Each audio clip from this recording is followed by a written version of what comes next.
નવા પોડકાસ્ટ સાથે હું છું હિના. આજકાલ એક મુદ્દો ખૂબ જ ગંભીર છે અને ખૂબ જ ચર્ચામાં છે, જેનો વિરોધ પણ ખૂબ જ થઈ રહ્યો છે, અને તે છે ખેતરોમાં નંખાતા વીજના થાંભલા. પણ આનો વિરોધ કેમ થઈ રહ્યો છે? આમ તો ખેડૂતો કહે છે કે અમને 24 કલાક વીજળી આપો કે અથવા અમને 10 કલાક કે 12 કલાક વીજળી આપો. તો પછી જ્યારે વીજ થાંભલા નંખાય છે તો પછી એનો વિરોધ કેમ છે? આમ જો આપણે ગુજરાતની વાત કરીએ તો ગુજરાતમાં લગભગ 96 લાખ હેક્ટર જમીન છે જે ખેતી લાયક છે. ઘણીવાર આપણે જોઈએ છીએ કે વિકાસના નામે ખેતીમાં જે ખેતીલાયક જમીનો છે એ વિકાસના પ્રોજેક્ટમાં જતી રહે છે. કોઈ ડેવલપમેન્ટ હોય કે પછી અન્ય કોઈ કારણ કોઈ કંપનીને આપી દેતા હોય છે અને ખેડૂતો પછી વિરોધ કરતા હોય છે સરકાર સામે. પણ શું સરકાર ખેડૂતોની સાથે જ છે? કારણ કે બોલવામાં તો સરકાર એમ કહે છે કે અમે ખેડૂતો સાથે જ છીએ, અમે ખેડૂતના હિતમાં જ નિર્ણય લેતા હોય છે અને હંમેશા ખેડૂતોની પડખે ઊભા રહીશું અને એમની જે પણ માંગ છે અમે પૂરી કરીશું. પણ આજે પણ ખેડૂતો વિરોધ કરી રહ્યા છે એમની જમીન માટે. આજે એ જ મુદ્દા ઉપર ચર્ચા કરવી છે, કારણ કે હમણાં જ ટ્રેક્ટર રેલી યોજાઈ હતી અને એ રેલીમાં શું થયું બધા જ જાણે છે. અને આપણી સાથે લાલજી દેસાઈ છે, એમની સાથે આપણે આ મુદ્દે વાત કરીશું. લાલજીભાઈ, આપનું સ્વાગત છે. સૌથી પહેલાં તો આપણે જોઈએ કે ટ્રેક્ટર રેલી યોજાય, વીજ થાંભલો જે નાખવામાં આવે છે એને લઈને ઘણો વિરોધ થઈ રહ્યો છે. એવું તો શું છે આ પ્રોજેક્ટમાં કે ખેડૂતો ઉપવાસ આંદોલન કરી રહ્યા છે, રેલી કરી રહ્યા છે, આંદોલનો કરી રહ્યા છે? સમગ્ર મામલો એવો છે હિનાબેન કે તમે જોશો કે આપણે હમણાં જે તમે શરૂઆતમાં પણ કહ્યું કે એક બાજુ ખેડૂતો એમ કહી રહ્યા છે કે અમને પહેલાં 8 કલાક વીજળી હતી, હવે 10 કલાક જોઈએ છે, દિવસે જોઈએ છે. ગુજરાતના લોકો વીજળી માંગી રહ્યા છે. ગુજરાતના ખેડૂતો માટે હોત તો અમે લોકો એમ જ કહેત કે આવને અમારા ખેતરમાં મફત થાંભલો નાખી જાય, વાંધો નથી. આ દેશ માટે હોત અને ગુજરાતમાં ખેડૂતોને મફત વીજળી આપતા હોત તો હું મારા ખેતરમાં સરકારને મફત થાંભલો નાખવા દેત, સરકારી કંપનીનો હોત તો. આ તો સવાલ એ છે કે દાદાગીરી જે છે એ પ્રાઇવેટ કંપનીઓની છે. ગુજરાતને જેટલી વીજળી જોઈએ છે એ તો માત્ર 25 ગીગાવોટ છે. આજે ગુજરાતની જરૂરિયાતની વીજળી 25 ગીગાવોટ છે. એ થોડા સમય પહેલા 27 ગીગાવોટ હતી, પછી 32 થઈ, હવે 52 થઈ. ગુજરાત 52 ગીગાવોટ વીજળી ઓલરેડી પેદા કરી રહ્યું છે. એટલે 27 ગીગાવોટ સરપ્લસ વીજળી છે. એટલું જ નહીં, ગુજરાતના પ્રવક્તાઓ ભારતીય જનતા પાર્ટીના જે છે એ લોકો અમારી સાથે ડિબેટમાં એમ કહે છે કે આપણે તો વીજળી સરપ્લસ સ્ટેટ છીએ, 130 ગીગાવોટ વીજળી હવે પેદા કરીને વેચવાના છીએ. 130 ગીગાવોટ વીજળી પેદા કરીને વેચવાનું થાય તો એમાં કમસે કમ એમણે 100 વીજ લાઈન નાખવી પડે. ગુજરાત એક એવું રાજ્ય છે કે તમારે ગુજરાતની બહાર વેપાર કરવો હોય તો આ 100 લાઈન નાખવી પડે. આ 100 લાઈન ગુજરાતની બહાર કાઢવું હોય તો તમારે એવરેજ 500 કિલોમીટરની લાઈન નાખવી પડે. અને 1 કિલોમીટરમાં 11 ખેતરો જાય. એક ખેતર 7 વીઘાનું હોય એટલે ગાયકવાડી વીઘા હો, કાઠિયાવાડના હોય તો 11 વીઘા થઈ જાય. તો ગાયકવાડી 7 વીઘા જમીન જ્યારે એક આખું ખેતર હોય એ જાય ત્યારે એ જે છે એવા 11 ખેતરો જાય ત્યારે 1 કિલોમીટર લાઈન નખાય. એનો મતલબ શું થયો કે 500 કિલોમીટર લાંબી લાઈન નાખવી હોય તો અને આવી 100 લાઈન નાખવી હોય તો ગુજરાતમાં 1.5 લાખ વીજળીના થાંભલાઓ આવે. આ ખાલી થાંભલાથી નથી ચાલવાનું, તાર પણ નાખવાના છે. એટલે ગુજરાતમાં કુલ મળાવીને અમે હમણાં ગણતરી કરતા હતા કે 38 લાખ, ગઈકાલ સુધી હું 28 લાખ બોલતો હતો, પરંતુ પૂરો હિસાબ કર્યો, જાણ્યું તો 38 લાખ વીઘા જમીન ગાયકવાડી વીઘા. એનો મતલબ જે છે એ લગભગ 57 લાખ વીઘા કાઠિયાવાડના એટલી જમીન જાય ત્યારે આ વીજ લાઈનો ગુજરાતની બહાર નીકળી શકે. સૌથી પહેલો એનો મતલબ શું થયો તો કે 5.5 લાખ ખેડૂતોના ખેતરમાં આ નીકળે ત્યારે આ લાઈન બહાર વીજળી જશે. એટલું જ નહીં, 5.5 લાખ ખેડૂત કહીએ છીએ ત્યારે તમારે ગણતરી કરીને ચાલવાનું કે 25 લાખ ગુજરાતના લોકોનો રોટલો રજડાવવાનું કામ આ વીજ લાઈનો કરવાની છે. હું તો એવું માનું છું કે આપણે સરહદ ઉપર જવાનો શહીદ થતા હોય તો પછી ખેડૂતો જે છે એટલી કુરબાની ના આપે. તો હું ખેડૂતના દીકરા તરીકે એવું કહું અને ખેડૂતના દીકરા દીકરીઓ જે છે એવું આપવા તૈયાર છે. જો આ વીજળીની લાઈનો ભારત સરકાર દ્વારા ભારતના લોકો માટે મફત વીજળી માટે હોય તો આ તો કંપનીઓ છે, પ્રાઇવેટ છે, 20 થી 30 કંપનીઓ પોતાની વીજળીની લાઈનો નાખે છે અને આ વીજળીની લાઈનોમાં એક ઉદ્યોગપતિના કૂતરાને આઈસ્ક્રીમ ખવડાવવા માટે મારા ખેડૂતના દીકરા દીકરી જે છે એ ભૂખ્યા રહે ને એનો રોટલો રજડે તો આ ન ચાલે અને આ લડાઈ એના માટેની છે. અચ્છા, આ લડાઈમાં કેટલા લોકો જોડાયેલા છે? જો અત્યારે તો એવું છે કે ખૂબ અમે એવું છે કે ગુજરાતમાં અમે 2 પ્રકારના લોકો હવે આઈડેન્ટિફાઈ કરીએ છીએ. ખેડૂતો માટે લડે તો લડવૈયા અને નડે તો નડવૈયા. એટલે અત્યારે ગુજરાતમાં લડવૈયાઓ અને નડવૈયાઓ આ જે છે એ બેનો ભેદ અત્યારે પડી રહ્યો છે. ભારતીય જનતા પાર્ટી અને શાસક પક્ષના એક પદાધિકારી આખું આપણું સરકારી તંત્ર એ નડવૈયાના રોલમાં છે અને કોંગ્રેસ પાર્ટીનો એક કાર્યકર્તા કે જે ખેડૂતોની જમીન જાય છે એ ખેડૂતના બધા જ લોકો કે કિસાન સંઘર્ષ સમિતિ એ લડવૈયાની ભૂમિકા છે. તમે જોયું હશે ટ્રેક્ટર રેલીમાં હજારો ટ્રેક્ટર, હજારો વ્હીકલ લઈને ગામોગામથી લોકો આવ્યા હતા. એટલે એ જ બતાવે છે, ઘણા લોકો છે કે ભાઈ આ તો તમે કોંગ્રેસ તરીકે કરો છો, પણ અમે તો કોંગ્રેસનું કામ શું છે એક વિપક્ષ તરીકે કે જ્યાં ખેડૂતને પીડા છે, દુઃખ છે, દર્દ છે, તો એ દુઃખ અને દર્દમાં એના સાથીદાર તરીકે અમે સાથે છીએ. હું ખેડૂત છું, પાલભાઈ પણ ખેડૂત છે, અમારા જયેશભાઈ અને મહેશભાઈ પણ ખેડૂત છે. અમારી સૌની લડાઈ શું છે કે આપણે ખેડૂત તરીકે ખેડૂતની લડાઈ નહીં લડીએ, પશુપાલક તરીકે પશુપાલકની લડાઈ નહીં લડીએ તો લડાઈ કોણ લડશે? કારણ કે એક ઉદ્યોગપતિ એનો મોટો એટલે એનું લક્ષ્ય જે છે માત્ર નફો કમાવાનો હોય છે, જ્યારે બીજી બાજુ અમારું લક્ષ્ય જે છે એ ખેડૂતોનો રોટલો ના રજડે અને ખેડૂતોના કાળજાના કટકા જેવી એ જમીન છે એની ઉપર કોનાની થાળીમાં લોઢાનો મેઘ જેવો એ અદાણી, અંબાણી કે પછી એના જેવા અનેક ઉદ્યોગપતિ છે એનો એ કાળોતરો થાંભલો ના અંદર આવી જાય, અમારો રોટલો ના રજડાવી જાય, એના માટેની આ લડાઈ છે. સાચી વાત છે. એટલે કૃષિ પ્રધાન દેશ આપણો કહેવાય છે, એટલે કૃષિ ક્ષેત્રે આપણે ખેડૂતોનું પણ વિચારવું જરૂરી છે. અચ્છા, આપણે લાલજીભાઈ જોઈએ તો રાજ્યમાં કયા કયા એવા જિલ્લા છે કે જ્યાંથી આ લાઈન પસાર થવાની છે અને કોના હિત માટે આ વસ્તુ થઈ રહી છે? કેટલા જિલ્લા છે જ્યાં કેટલા ખેડૂતોને આ અસર કરશે? અને જો રાજ્યની બહાર વાત કરીએ તો રાજ્યની બહાર પણ અન્ય રાજ્યોમાં કયા કયા છે જ્યાંથી આ લાઈન નીકળવાની છે?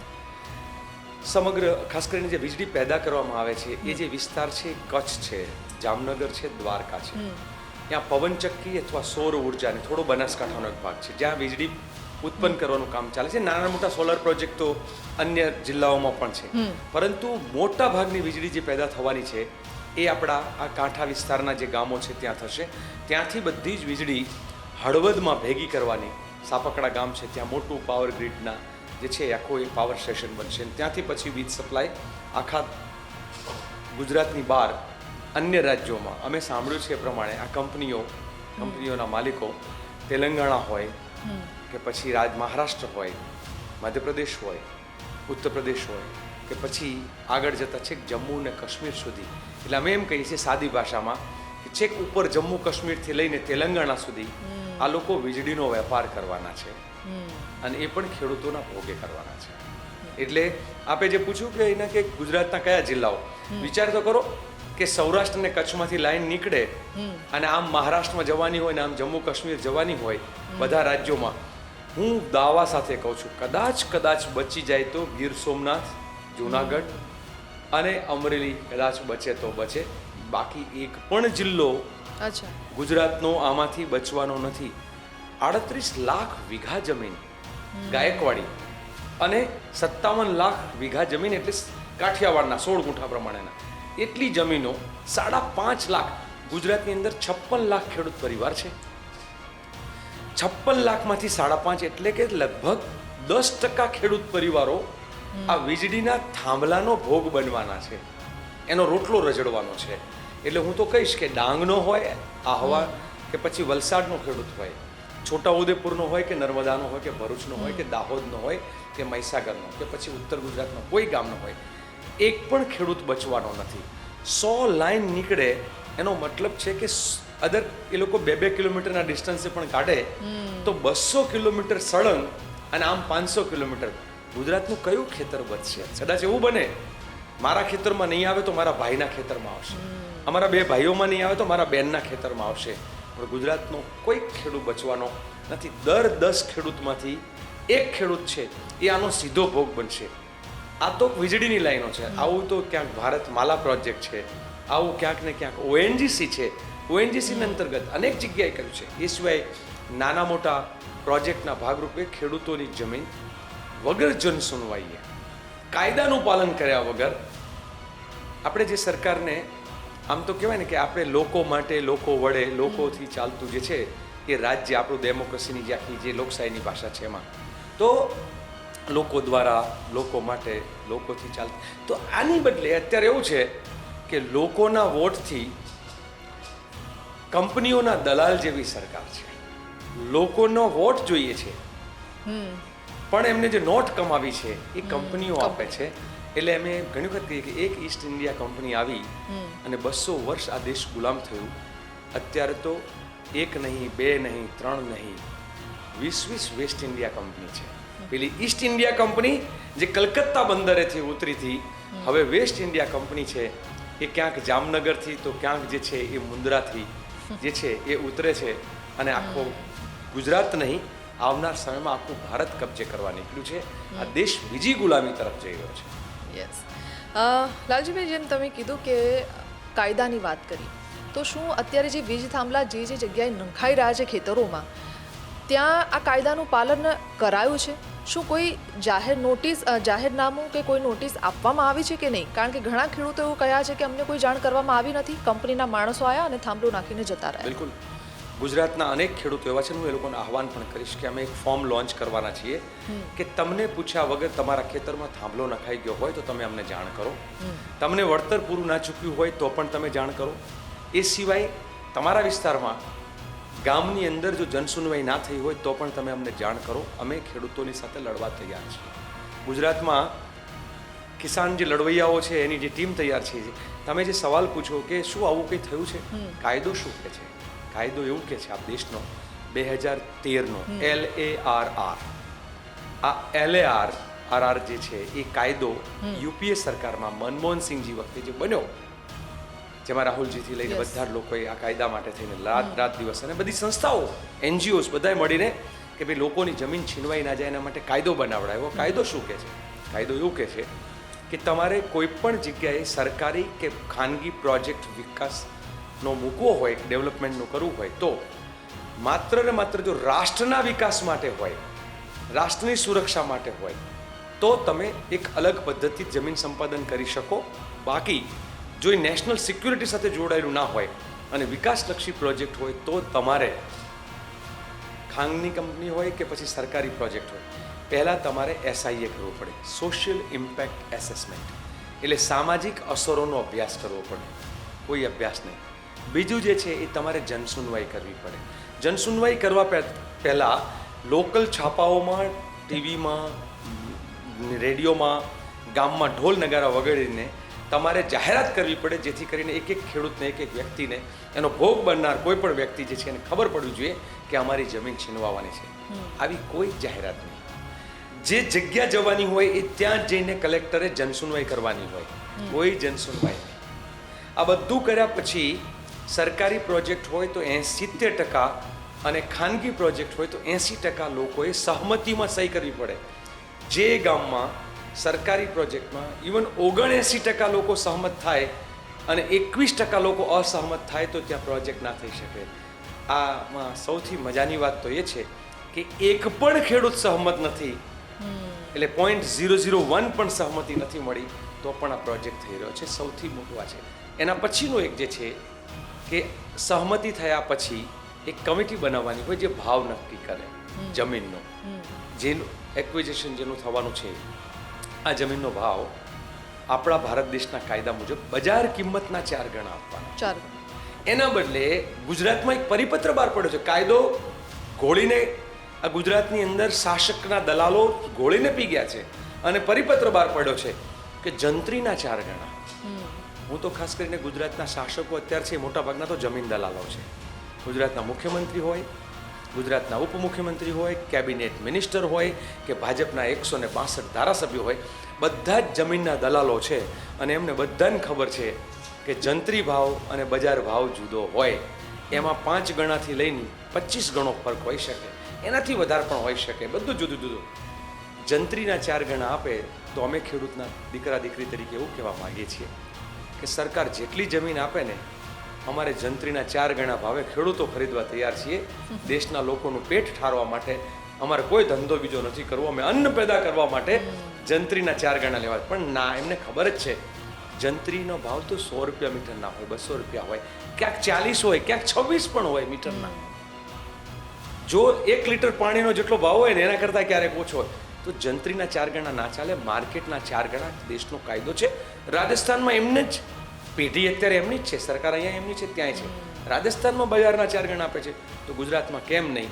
એટલું જ નહીં, જ્યાં તાર નીકળવાના છે એ જમીન આજીવન એમની ખરાબ થાય.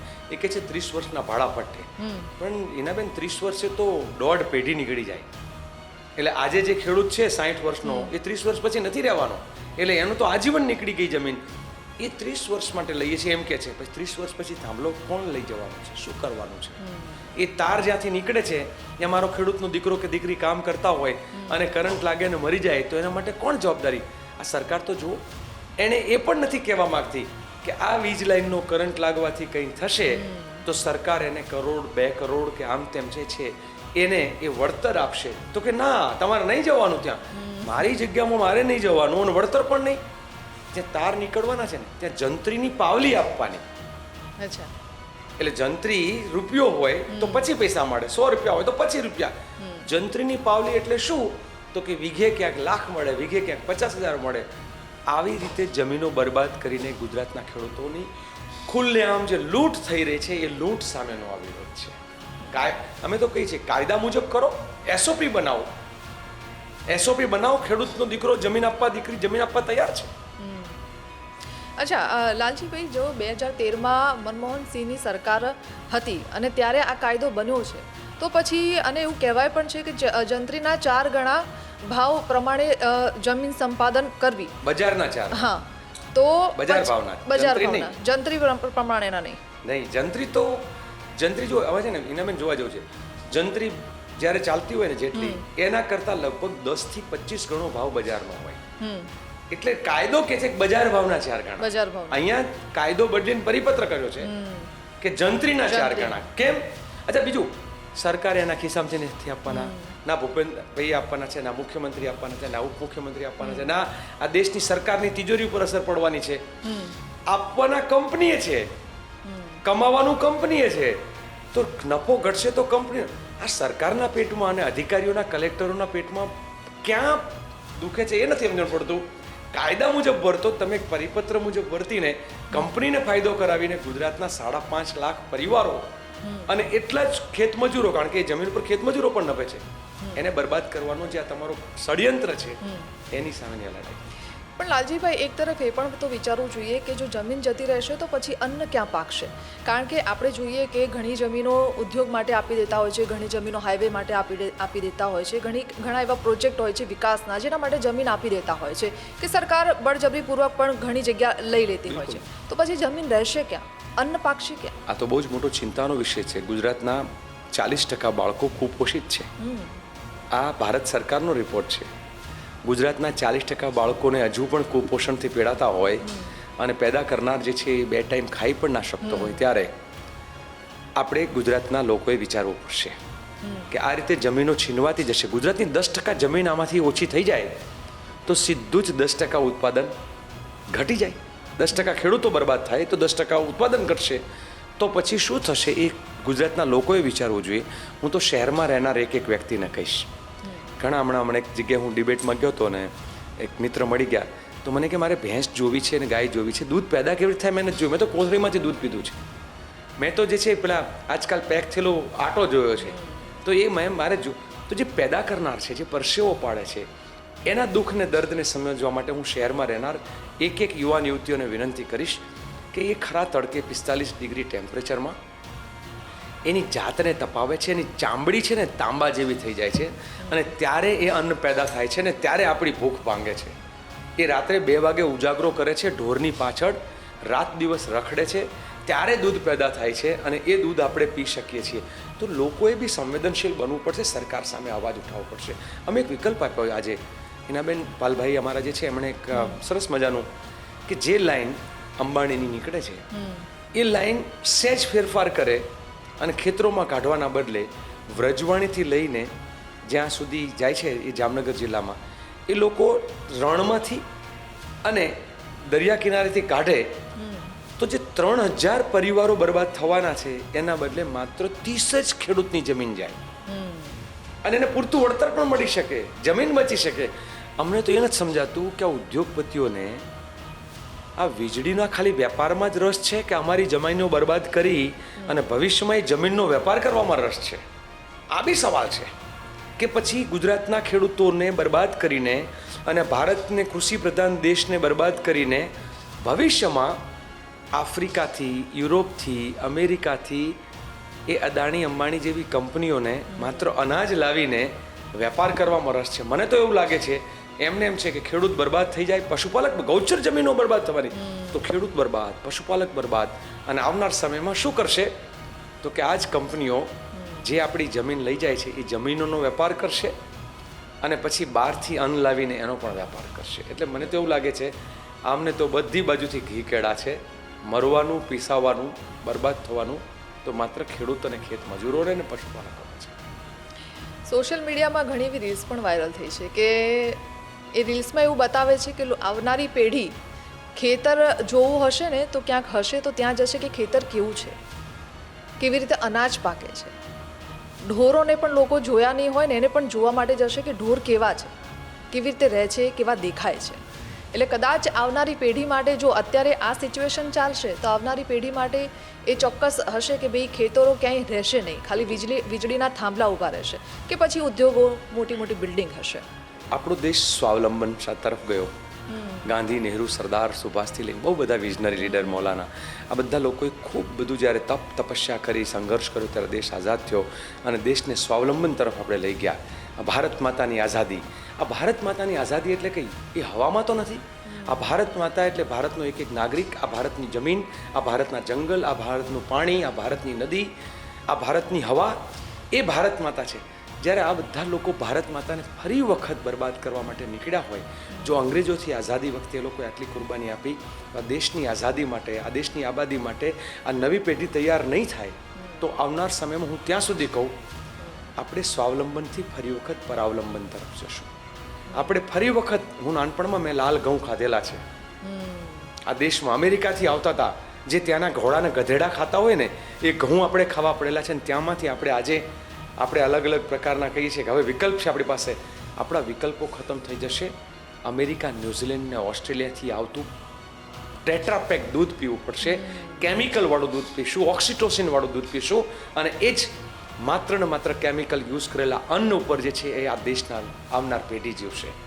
ખેડૂતના દીકરા દીકરીઓના હાથ બારમાંથી નામ નીકળી જશે અને આપણે કોઈ કંપનીના જે આજે જમીનના માલિક છે, સ્વાવલંબી છીએ, એ કોઈ કંપનીના આપણે ક્યાંક ને ક્યાંક જે છે એ કંપનીના વોચમેન હશું, કાં તો એમાં ફિટિંગ કરતા હશું અને ચોક્કસ પ્રકારનો ડ્રેસ પહેરીને માત્ર ને માત્ર ચાલતા પૂરતા મશીન જેવા એ પૂર્જા બનશું, આપણે ગુલામ બનશું.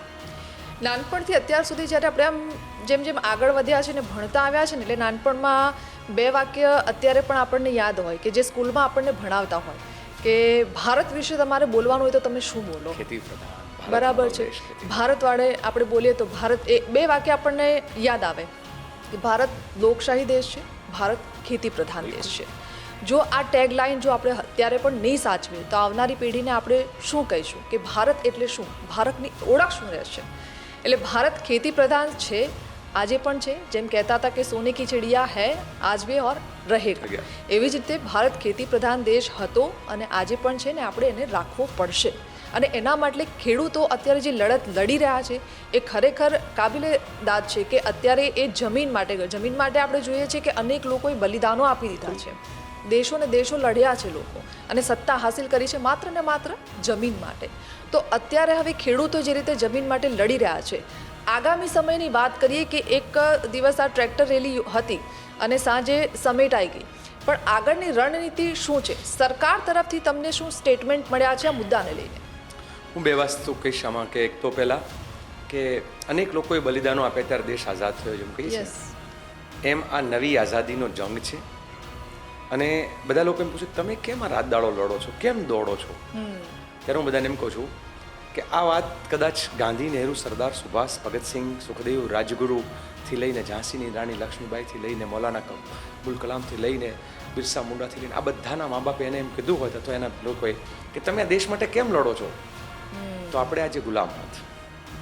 એમ અમે લોકો જે નડવૈયાઓની હું વાત નથી કરતો, જે લડવૈયાઓ છે એ લોકો અમે કહીએ છીએ કે અમારા પોતરા પોતરી, પૌત્ર પૌત્રીઓ એ લોકો જ્યારે આ દેશમાં જ્યારે મોટા હશે, જ્યારે લોકો હશે, ત્યારે કોઈક એમને સવાલ પૂછે ત્યારે એ લોકો એમ ના કે અમારા દાદાઓ, અમારી દાદીઓ, અમારા પૂર્વજો એ માયકાંગલા હતા, કાયર હતા, એ ન લડ્યા ને એટલા માટે અમે ગુલામ છીએ, એવું ન કહી જાય ને એના માટે લડીએ છીએ. એક તો પહેલું આ કેમ લડાઈ, પહેલી વાત તો એ છે અમારા દેશની, આ ભારત માતાની આઝાદીની આ લડાઈ બીજી આઝાદીની જંગ છે, હારું લડીએ છીએ. તમે કયું રણનીતિ? ટ્રેક્ટર યાત્રા એક પડાવ હતો. એ ટ્રેક્ટર યાત્રા કરતા પહેલા 6.5 મહિના એ પાલભાઈ હોય, મહેશભાઈ હોય, જિગ્નેશભાઈ હોય, જયેશભાઈ હોય, રતનસિંહભાઈ, હું તો નામ આપું તો આવા અમારા પ્રવીણ છે, અમારા સત્યમ છે, ભરતભાઈ કરણ છે, આ ખૂબ લોકો આ નામ આખું કેવું લિસ્ટ થાય એવા લોકો બધા જ ફિલ્ડમાં એટલું બધું લડ્યા. 6.5 મહિના, 8 મહિના વચ્ચે આપણે જોયું છે કે નવેમ્બર મહિનામાં અમે 1100 કિલોમીટરની ટ્રેક્ટર યાત્રા કરી અને અમે સોમનાથથી દ્વારકા આખું સૌરાષ્ટ્ર ગમરોડ્યા હતા લોકોને જગાડવા માટે. આ જાગતા એક એવો સમય આવ્યો કે હજારો ટ્રેક્ટરો અમદાવાદની ધરતી ઉપર પહોંચ્યા અને ગાંધીનગર તરફ કૂચ કરીને લગભગ નજીક પહોંચ્યા હતા. સરકાર રોકે, સરકારનું કામ છે, એનું તંત્રનું કામ છે રોકે, પણ સરકારે વાટાઘાટોની તૈયારી બતાવી. આ તૈયારી એટલા માટે નહીં કે અમારા માટે કોઈ પ્રેમ હતો, એ તૈયારી એટલે બતાવી કે એને ખબર પડી કે હવે ખાલી આ થાંભલા ઉખેડવાની વાત નથી કરતા, જો નહીં શાનમાં સમજીએ તો સરકાર ઉખેડી નાખવા માટે ખેડૂતો તૈયાર થઈ ગયા છે. અને હું એવું માનું છું કે આ રોજ એક વાતની, ક્યાંક ઘર ડિમોલિશન થાય, ક્યાંક ખેતરોમાં થાંભલા નખાય, ક્યાંક તમારી જમીનો લૂંટાય, ક્યાંક તમારી બેન દીકરી, અનેક સવાલો છે. આ સવાલો એટલે ઘણી વખત તો એવું છે કે તમારે જે છે ને એ થાંભલાની જેમ આ શોષણખોર સરકારોને પણ ઉખડી નાખવી જોઈએ. તમારે શોષણખોર ઉદ્યોગપતિઓ છે ને એના મોડિયા ખોદી નાખવા જોઈએ. ચાણક્ય નીતિ તો એવું કહે છે કે 52ને કાપવાથી ના પતે, 52ને મૂળમાંથી કાઢવો પડે. એમ હું માનું છું કે શોષણખોરોના મૂળિયા ઉખેડી નાખવાનું કામ કરવું જોઈએ. અને અમે તો હવે મૂળિયા ઉખેડી નાખવા નીકળ્યા છીએ અને આ ખેડૂતોને ન્યાય નહીં મળે ત્યાં સુધી મૂળિયાઓમાં ઘા કરવાનું ચાલુ રાખશું. આગળની રણનીતિ જે છે વ્રજવાણી, જેમ પહેલું નારો હતો ને કે એક જ ધૂન 15 જૂન, એમ આજે જ એક નારો જાહેર થયો છે, ખેડૂતોની એક જ વાણી, 26 જૂને વ્રજવાણી. તો વ્રજવાણી નામનું ગામ કે જે પોતે પણ આનું ભોગ બની રહ્યું છે, એ જગ્યાએ ઉપર હજારો ખેડૂતો ભેગા થશે. અમે સૌ ખેડૂત માટે લડતા લડવૈયાઓ એ વ્રજવાણી પહોંચશું અને ત્યાંથી પહેલાં મેં તો કે ચાલો ગાંધીનગર, હવે કહીએ છીએ ચાલો દ્વારકા. કારણ કે ગાંધીનગર તો ત્યાં બહેરી, આંધળી અને ઉદ્યોગપતિઓની દલાલ એવી સરકાર બેઠેલી છે, એને ખેડૂતમાં રસ નથી. હવે તો મારો જેને કહે ને જેનું કોઈ નથી એનો ભોળો ભગવાન છે, એમાં ભોળો ભગવાન કૃષ્ણ કનૈયો એ દ્વારકાનો નાથ છે, એને જઈને અમે કહેવાના છીએ. જેમ સુદામાએ જઈને વાત કરી હતી એમ અમે સુદામાની જેમ જ ખેડૂતના દીકરા દીકરીઓ, પશુપાલકો એ બધા દ્વારકા ચાલતા જશું, એસી ગાડીઓમાં નહીં, ચાલતા જશું. અને એ 21, 22, 23 દિવસે કેટલા દિવસે પહોંચશું ખબર નથી, પણ 400 કિલોમીટર વ્રજવાણીથી શરૂ કરીને દ્વારકા ધજા લઈને નીકળશું. આ ભારત માતાનો ઝંડો લઈને નીકળશું અને કૃષ્ણ કનૈયા જે છે એનો ઝંડો, એ ધ્વજ જે છે એ ધજા લઈને નીકળશું. એને જઈને અર્પણ કરશું ને કહેશું કે અમારી લાજ રાખજે અને આ દેશના લૂંટારાઓ જે છે એને તું શાનમાં સમજાવજે.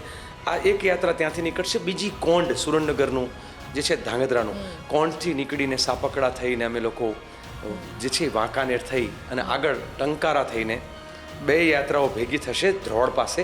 એ ત્યાંથી પછી અમે લોકો દ્વારકા સુધી, અમે જેમ આપણે ગુજરાતીમાં ને કે વીજળીને ચમકારે મોતીડા પરોવે પાનબાઈ, એમ હવે વીજળીને થાંભલે થાંભલે અમે એના મૂળિયા ઉખેડવા માટે જ્યાં લાઈન નીકળે છે કંપનીઓની, એ વીજળીના થાંભલે થાંભલે અમારી પદયાત્રા થશે. ખેડૂતોને જાગૃત કરવાનું કામ કરશું એના હકની, એના ન્યાયની લડાઈ માટે. આ પાર્ટ 2 છે. આના કેટલા પાર્ટ છે એ ખબર નથી, પણ એક પ્રતિજ્ઞા નક્કી છે, જ્યાં સુધી ખેડૂતોને ન્યાય નહીં મળે, જ્યાં સુધી પશુપાલકોને ન્યાય નહીં મળે, ત્યાં સુધી અમે પોતે જંપ વાળીને બેસવાના નથી, અને ત્યાં સુધી આ સરકારની પણ ઊંઘ હરામ કરવામાં કશું બાકી રાખવાના નથી. પણ લાલજીભાઈ, લાગે છે કે આ પાર્ટ 2માં તમને એટલા જ ખેડૂતોનો સપોર્ટ મળશે? કારણ કે તમે જેમ બધે ફરીને ખેડૂતોને જગાડવાનો પ્રયાસ કર્યો, ખેડૂતો જાગ્યા પણ ખરા અને ટ્રેક્ટર રેલીમાં આવ્યા પણ ખરા, પણ ખેડૂતોને એક આક્ષેપ પણ છે કે અમને ગાંધીનગર કૂચ કરવા માટે બોલાવ્યા હતા અને અમદાવાદ જ અમે થોભી ગયા, અને અમદાવાદમાં સભાનું આયોજન હતું જે ખેડૂતોને ખ્યાલ જ નહોતો. આ છે ને, આ પ્રકારનું જે ઉપજાવી કાઢવાનું કામ કરે છે એ ભારતીય જનતા પાર્ટીની બી ટીમ, અને એને મુબારક. ભારતીય કિસાન સંઘ અને ભારતીય જનતા પાર્ટીની બી ટીમ છે, હું એને ખાસ આદમી પાર્ટી કહું છું, કારણ કે ખાસ આદમીઓ માટે કામ કરે છે, ખાસ આદમીઓ પાસેથી ફંડ મેળવે છે. એટલે હું ખાસ આદમીને અને ભારતીય કિસાન સંઘ જેણે આપવા કરીને બધું ખેડૂતોને વચ્ચે ગોટાળો કર્યો ને બધું તોફાન કર્યા, હું એમાં પડવા નથી માગતો, પણ એક વાત બહુ સ્પષ્ટ છે કે હજારો ખેડૂતો ત્યારે જોડાયા હતા, હજારો ખેડૂતો આમાં પણ જોડાશે, કારણ કે આ લડાઈ ખેડૂતોને ખબર છે. એ પછી બીજા દિવસે સાપકડામાં સભા થાય છે, અને હજારો ખેડૂતો, એ લાલબાલ ને પાલ હોય કે જયેશ મહેશની જોડી હોય, આ બધાનું સ્વાગત કરે છે, અને એમ કે છે કે તમે ઢીલા ના પડતા, અમે તમારી સાથે છીએ. બીજું, અમે ખેડૂતોને હંમેશા એમ કહીએ છીએ, આ દેશી કહેવત છે એટલે કહું છું કે અમારું રોલ છે ને એ દાયણ કે સુયાણી જેવો છે. જણનારીમાં જોર હોય તો અમે એ સુયાણીનો કે દાયણનો રોલ કરી શકીએ. જણનારી પોતે હિંમત હારી જાય તો પછી અમે તો કેટલું કરવાના. એટલે અમે એમ કહીએ છીએ કે જે ખેડૂતો પોતાના હકની લડાઈ લડવા માગે છે તો અમે એની સાથે છીએ. અમે દરેક સભામાં, પાલભાઈ હોય કે હું હોય કે બધા, અમે ભાષણ કરતા, ભાઈ જયેશભાઈ, જિગ્નેશભાઈ, બધા, મહેશભાઈ, અમે કહેતા હતા કે જો આ આખી યાત્રા જે છે એની લડાઈમાં કિસાન કોંગ્રેસનો ઝંડો હતો, લોકોએ વાંધો એનો ઉઠાવ્યો પાછળ જઈને.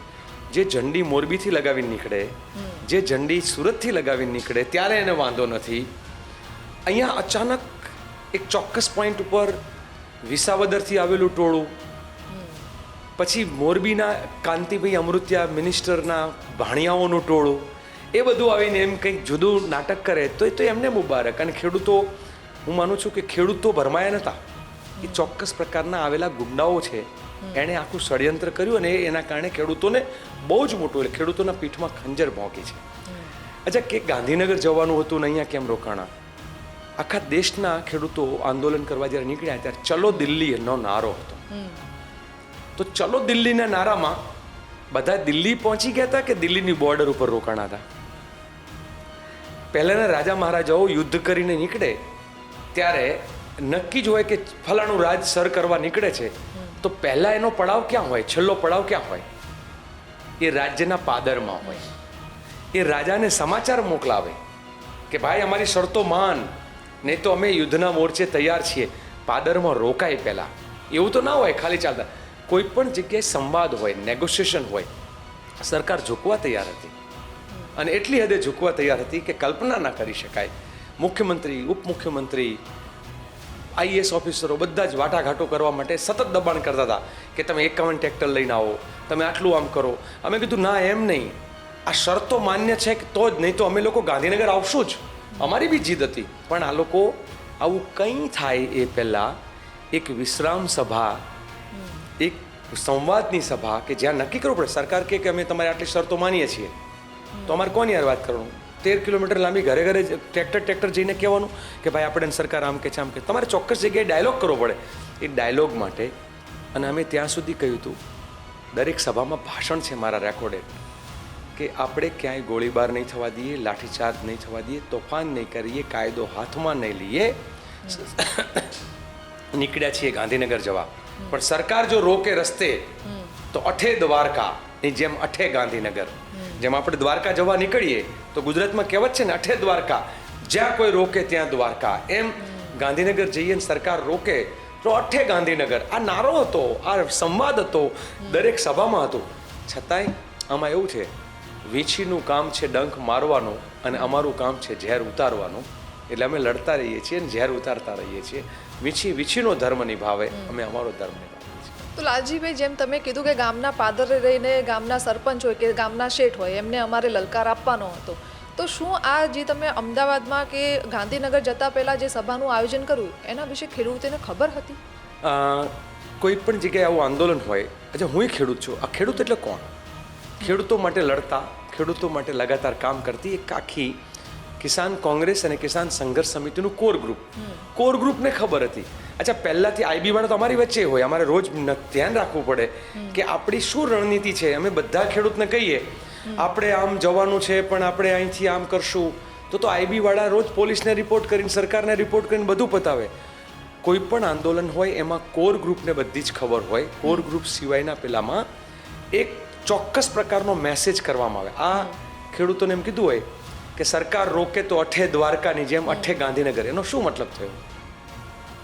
એને અમારે બીજું કે જે સરકારે એવું કહ્યું હતું કે અમે મોરબીથી નહીં નીકળવા દઈએ, અંકલેશ્વરથી ના નીકળવા દઈએ, તો સરકારની સાથે તમારે આખી તાકાતને એક ફોર્સ શાંતિનગર સુધી લાવવું હોય, શાંતિપુરા ચોકડી સુધી, તો અમે સરકારને પહેલાંથી એમ કીધું હોય કે અમે તો ગાંધીનગર આવીને આખું આ કરશું ને પછી જ્યાં સુધી તમે નહીં માનો તો નહીં ઉઠીએ, એવું પહેલાંથી કહીએ તો અમને મોરબીથી જ ના નીકળવા દે, અમને સુરતથી જ ના નીકળવા દે. એટલે આંદોલનની રણનીતિ છે ને એનું જાહેરનામું ના હોય, એ રણનીતિ તો કોર ગ્રુપ જ જાણતું હોય. એટલે મને લાગે છે કે આને બીજું બધાને ખબર છે. આ એવું કંઈ દિલ્હીના દરવા જવા નીકળ્યા હતા અને દિલ્હીની 400 દિવસ બેસશે એવી કોઈ રણનીતિ હતી? એ તો એવું જ. એટલે મને લાગે છે કે આવી જે વાતો કરે છે એ માત્ર ને માત્ર ખેડૂતોને નુકસાન કરવા માટે. મારો તો એક સવાલ છે આવા લોકોને કે 8.5 મહિનામાં એક પણ વખત વીજ લાઈનના વિરુદ્ધમાં જે ન બોલતા હતા એ 8.5 મહિના મૌન કેમ રહ્યા? એ 8.5 મહિના કોઈ સભા કેમ ના કરી? એ 8.5 મહિના વીજળીના મુદ્દા ઉપર કે અદાણી કે અંબાણીની વિરુદ્ધમાં એ કેમ ના બોલ્યા? સ્થાનિક સ્વરાજની ચૂંટણીમાં ફંડ માટે કે પછી વિધાનસભાની ચૂંટણીમાં બાય ઇલેક્શનમાં ફંડ માટે? મને નથી ખબર શેના માટે મૌન હતા. 8.5 મહિનાનું મૌન વ્રત ચોક્કસ લોકો, એનું તો એ માનું છું, એ શાસક ધારાસભ્યો હોય કે વિપક્ષના ધારાસભ્યો હોય કે કોઈ પણ પાર્ટી હોય, 8.5 મહિના મૌન રાખે અને પછી અચાનક એમ કે હવે અમે ખેડૂતો માટે લડશું. લડતા નથી, નડતા છે. અચ્છા, હવે 26 તારીખથી તમે ફરી એક પાર્ટ 2 શરૂ થવા જઈ રહ્યું છે, તો આગામી રણનીતિ તમારી શું રહેશે? અને સરકાર તરફની આપણે વાત કરીએ તો સરકાર તરફથી અત્યાર સુધીમાં કોઈ તમને વાતચીત થઈ છે આ મુદ્દે?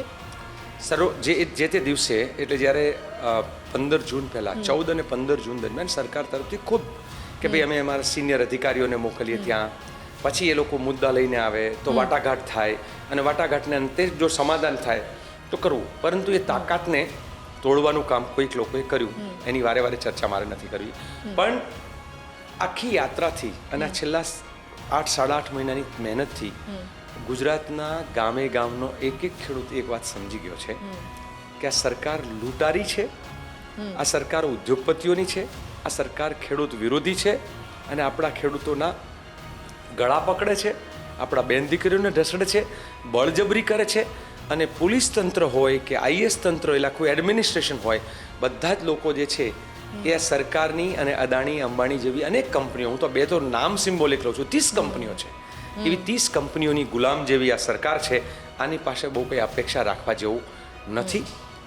અમે પાર્ટ 2માં સરકારને કરગરવા નથી જવાના, સરકારને મનાવવા નથી જવાના. હવે તો અમે ગામડે ગામડે જઈને એક જ વાત કહેવાના છે કોંગ્રેસના કાર્યકર તરીકે અને કિસાન કોંગ્રેસના નેતાઓ તરીકે કે આ સરકાર આપણા રોટલા ને ઓટલા રજડાવવા નીકળી છે, ત્યારે આ સરકારના મૂળિયા ઉખેડી નાખવા સિવાય આપણી પાસે કોઈ વિકલ્પ નથી. અને ત્યાં સુધી નહીં ઝૂકે કે જ્યાં સુધી એને એમ ખબર પડી જાય કે હવે ઉદ્યોગપતિઓની દલાલી કરશું તો આ ખેડૂતો, ગુજરાતના લોકો આપણા મૂળિયા ઉખેડી નાખશે. એ ડર પેદા, એટલે હવે તો અમે સરકારમાં ડર પેદા કરવા નીકળ્યા છીએ, હવે એને કરગરવા કે મનાવવા નીકળ્યા નથી.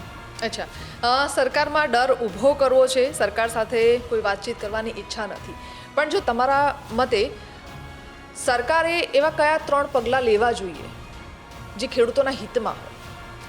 સરકાર જે ખેડૂત આંદોલન વખતે જે મુદ્દા આવ્યા હતા, જે માનો કે 1 જૂન 15 જૂનની વખતે, એમાં આ યાત્રા અને પછીની પણ કાર્યક્રમો લગાતાર જારી રહેવાના છે. આ જો હજુ તો અભી તો ये शुरुआत है, आगे देखो क्या होता है, નથી કે અભી તો ये અંગડાઈ है, आगे और लड़ाई है. એમ આખી જે વાત છે, સરકાર જો પોતે, અમારે કાલે જ આંદોલન બંધ કરી દેવું છે. જો સરકાર ખેડૂતોને ન્યાય આપે, આ ન્યાય એટલે શું? એસઓપી જાહેર કરે. એસઓપી જાહેર કરે એટલે ચોક્કસ કાયદાની વ્યવસ્થાની અંદર ખેડૂતને એનો ન્યાય મળે. ગુજરાતના ખેડૂતોના દેવા માફ કરે. જેમ યુપીએ સરકારે એક સાથે આખા દેશના દેવા માફ કર્યા. કોંગ્રેસની જ્યાં જ્યાં સરકાર છે ત્યાં ખેડૂતોના દેવા માફ, અને ભાજપની જ્યાં જ્યાં સરકાર છે ત્યાં ખેડૂત જ સાફ. એવું તો ના ચાલે. એટલે અમે કહીએ છીએ કે જેમ અમારી સરકારોએ દેવા માફ કર્યા છે, અચ્છા એમની પોતાની સરકાર ભાજપની મહારાષ્ટ્રમાં 2 લાખ દેવું માફ કરે છે, તો અમે તો પૂછીએ છીએ સવાલ કે મહારાષ્ટ્રના ખેડૂતો તમારા પોતાના છે અને અમે શું પાકિસ્તાનથી આવેલા છીએ? ગુજરાતના ખેડૂતોએ તમને જ મોટા કર્યા છે અને તમારા એનું માફ નથી કરવું. તો ગુજરાતના ખેડૂતોનું દેવું માફ કરે. એમએસપીનો જે કાયદો છે, અત્યારે જે નિયમ નહીં કાયદો બનાવે, અને કાયદાની અંદર જેટલું ખર્ચ થાય છે એની 1.5 ગણી આવક થવી જોઈએ એવું નરેન્દ્રભાઈ પોતે ભાષણ કરેલા છે. અને એવું જ જે છે એ આપણી કમિશનનો અહેવાલ છે. તો એ જે છે એ જાહેર કરવામાં આવે ને એમએસપી બને. ખેડૂતોને ડીઝલ, ખાતર, બિયારણની લાઈનોમાંથી જે છે એ મુક્તિ આપે, અને એનું જે શોષણ કરવાનો જે કાળાબજારી જે ચાલી રહી છે એમાંથી એને મુક્તિ મળે. જેમ ભારતના 16-17 રાજ્યોમાં વીજળી મફત મળે છે ખેડૂતને, અને દુનિયાના દેશોમાં વીજળી મફત મળે છે, એવા અનેક દેશો છે, એમ ગુજરાતના ખેડૂતો આ કંપનીઓ વીજળીનો વેપાર કરવાના બદલે ખેડૂતોને મફતમાં વીજળી આપે. આવા 5 પગલાં ભરે. જેમ કૃષ્ણે કહ્યું હતું ને, મારા 3.5 પગલાની, મારી તો 3.5 ડગલાની માંગ છે, એમ અમારી આ 5 માંગણી છે. આ કાલ સ્વીકારી લે. અમે બધા જ ખેડૂતો આગેવાનો આ 5 માંગણી સ્વીકારાય તો ઢોલ નગારા વગાડીને ભૂપેન્દ્રભાઈનો ખૂબ ખૂબ આભાર માનશું. અમને કોઈ જ વાંધો નથી. અમે વૈચારિક વિરોધી છીએ, દુશ્મન થોડા છીએ. વિચારધારાનો વાંધો પણ છે. કૃષ્ણએ પાંડવો માટે જે 5 ગામ માંગ્યા હતા, એ 5 પગલાં જો સરકાર નહીં ભરે તો પછી મહાભારત થશે. તો મહાભારત થશે. દ્વારકાના નાથ પાસે અમે એટલે જ જઈએ છીએ. અને આ મહાભારત જે છે એ પેલું તો રક્ત રંજિત હતું. આ મહાભારત છે એ ગાંધી ચીધ્યા માર્ગે, સત્ય અને અહિંસાના માર્ગે હશે. ક્યાંય કાંકરી ચાળો નહીં હોય, ક્યાંય લાઠી ચાર્જ નહીં હોય, ક્યાંય હાથમાં ધોકો નહીં હોય. માત્ર ને માત્ર એ જે છે ને સમયની સાથે એ લોહિયાળ જંગ નહીં હોય, પણ જે છે આ જંગ તો અહિંસાના માર્ગે જંગ જબરજસ્ત થશે. અને કહેશું કે તમારી જેલોમાં જેટલી તાકાત હોય, જેટલી જગ્યા હોય, એ જગ્યાઓ કરવાનું ચાલુ કરો. અમે લોકો આવનાર સમય માટે આ જંગ લડવા માટે તૈયાર છે. જેમ આપણે એક સમય એક નારો હતો, મને કવિનું નામ યાદ નથી, પણ એમને કહ્યું હતું કે સિંહાસન ખાલી કરો, કે જનતા જે છે એ આવી રહી છે, જનતા તમે સિંહાસન ખાલી કરો. એ ગુજરાતના શાસકો નહીં સમજે તો આવનાર સમયમાં કહેશું કે હવે ગુજરાતની જનતા જાગી છે, ગાંધીનગર ખાલી કરો. આવનાર સમયમાં જે છે સિંહાસન ખાલી કરો. નહીં માને તો, બાકી તો માનશે તો અમે ખુલાર કરશું. અચ્છા, છેલ્લો એક સવાલ કે જો તમે કૃષિ પ્રધાન હોવ તો તમારો પહેલો નિર્ણય શું હોય? બહુ સ્પષ્ટ છે, કારણ કે હું એક સમયે FAOમાં, ફૂડ એન્ડ એગ્રીકલ્ચર ઓર્ગેનાઇઝરમાં, અને દુનિયાની જે અન્ન સુરક્ષા સમિતિ છે એનો હું 4 વર્ષ એડવાઇઝ રહ્યો છું UN-માં, સંયુક્ત રાષ્ટ્રમાં. અને ત્યાં હું જે વાત કહેતો હતો, અને અમારા કોંગ્રેસના મેનિફેસ્ટોમાં જે વાત છે એ પ્રમાણે, હું કૃષિ પ્રધાન હોઉં તો હું સૌથી પહેલું કામ ખેડૂતોને દેવા મુક્ત કરું. બીજું મારું પગલું જે છે એ ખેડૂતોના દવા, ડીઝલ અને જે કંઈ ખાતર, બિયારણની જે લાઈનો છે, કાળાબજારી જે છે, એમાંથી મુક્ત કરીને એને પોષણયુક્ત, ગુણવત્તાસભર, પૂરતા જથ્થામાં બધા જ ઇનપુટ અવેલેબલ કરું અને MSPને કાયદો બનાવું. દૂધની વાત હોય તો દૂધનું પણ હું MSP તૈયાર કરીને દૂધનું છે. આ પહેલાં 3 પગલાં જે છે કૃષિ પ્રધાન તરીકે હું કરું. અને સાથે સાથે જેમ કે ઇનપુટ સસ્તા કરું અને આઉટપુટ છે એના વ્યાજબી ભાવ અપાવું. લાલજીજી અમારી સાથે જોડાયા અને આજનો વિષય ઉપર ચર્ચા કરી. Thank you so much. Thank you very much. ખૂબ ખૂબ આભાર. અને જય જવાન જય કિસાન એ જ નારા સાથે વાતને પૂરી કરશું. પેલા લોકોની જેમ નહીં કે મર જવાન મર કિસાન નહીં, કારણ કે જય જવાન જય કિસાન જ નારો છે. ધન્યવાદ. બિલકુલ, થેન્ક યુ સો મચ. તો ઇતિહાસ આપણે જોતા આવ્યા છે કે રાજા મહારાજાના સમય હોય કે પછી પહેલાંનો સમય હોય, મહાભારત રામાયણનો કાળ હોય, જમીન માટે હંમેશા યુદ્ધ થતું આવ્યું છે. અને આજે ખેડૂતો પણ એ યુદ્ધના જે કુરુક્ષેત્ર છે એમાં ઉતરી ચૂક્યા છે અને સરકારને લલકાર આપી રહ્યા છે કે અમારે માત્ર અમારી જમીન બચાવી છે, આ દેશ બચાવવો છે. કારણ કે જો જમીન બચશે તો જ આ દેશ બચી શકશે, આ દેશની આવનારી પેઢી બચી શકશે. અને એના માટે જ હવે ખેડૂતો પાટુ તરફ જઈ રહ્યા છે. નમસ્કાર.